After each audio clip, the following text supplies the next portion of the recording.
আজকে আমার শ্রী হনুমান চল্লিশার থেকে যে পাঠটি পড়ব সেটি হলো চোপাইয়ের বাকি অংশটুকু।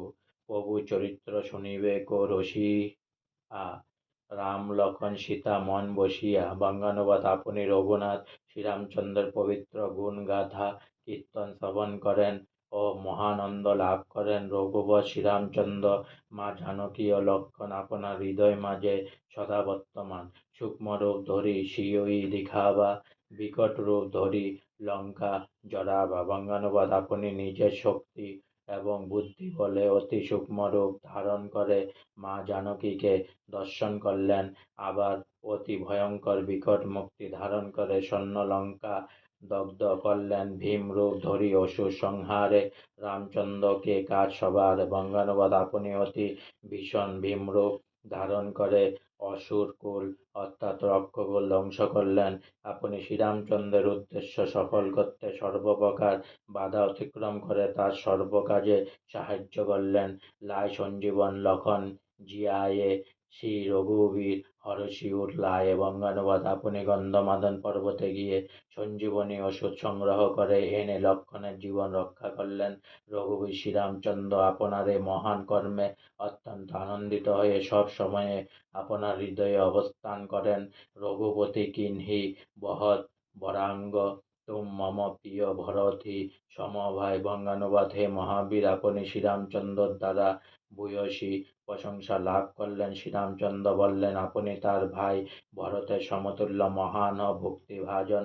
সহজ বদন তুমহর যশ গাব, অস কহি শ্রীপতি কণ্ঠ লাগাব। বঙ্গানুবাদ। সহস্র সহস্র মানুষ আপনার যশ কীর্তন করবে, সকলে আপনাকে শ্রীপতি রামচন্দ্রের কণ্ঠভূষণ সমান দেখবে। সনকাদিক ব্রহ্মাদি মনীষা নারদ সারদ সহিত অহিষা। বঙ্গানুবাদ। সনক সনন্দ সনাতন প্রভৃতি মণিগণ ব্রহ্মাদি দেবতাগণ এবং শেষ নাগ আপনার গুণাগুণে মুখরিত। যম কুবের দিকপাল যাহাতে কবি কবিত কাহি শকে কহাতে। বঙ্গানুবাদ। যম ও কুবের প্রভৃতি সমস্ত দিকপাল এবং কবি বিদ্বান সকলেই আপনার যশগানে মুখরিত হবেন। তুম উপকার স্বর্গী বহি কিন্হা, রাম মিলায় রাজপথ দিনহা। বঙ্গানুবাদ। আপনি স্বর্গীবের পরিবর্ত উপকার করেছেন।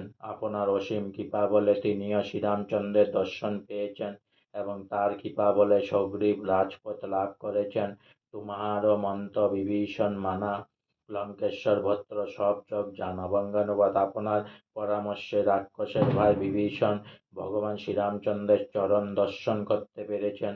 আপনার কৃপাতে তিনি রামচন্দ্রকে অনুসরণ করে লঙ্কার রাজপথ লাভ করেন। যুগ সহস্র যোজন পর ভানু লীল্য তাহি মধুর ফল জানো। বঙ্গানুবাদ। সহস্র যোজন দূরে শস্যদেব অবস্থান করেছেন, তার নিকটে যেতে সহস্র যুগ সময় লাগে। আপনি সেই সূর্যদেবকে ফল মনে করে ধরতে গিয়েছিলেন। প্রভু মুদ্রিকা মেলি মুখ মাহি জলদি লাগি গয়ে অচরজ নাহি। বঙ্গানুবাদ। আপনি রঘুনাথ শ্রীরামের নাম স্মরণ করে বিশাল জলদি পার হয়েছিলেন। তার কৃপায় বিশাল জলদি আপনাকে সাহায্য করেছিলেন, পুনরায় জলদি আপনার স্তব্ধ করেছিলেন। এটাই আশ্চর্য নয়? আজকে আমার শ্রীরামচন্দ্রের হনুমান চল্লিশার যে পাঠটি চোপাইয়ের আধা পাঠটি শেষ করলাম এখানে। তাই অনেক অনেক সাবস্ক্রাইব করুন, অনেক অনেক লাইক করুন আর সঙ্গে বলুন জয় শ্রীরাম।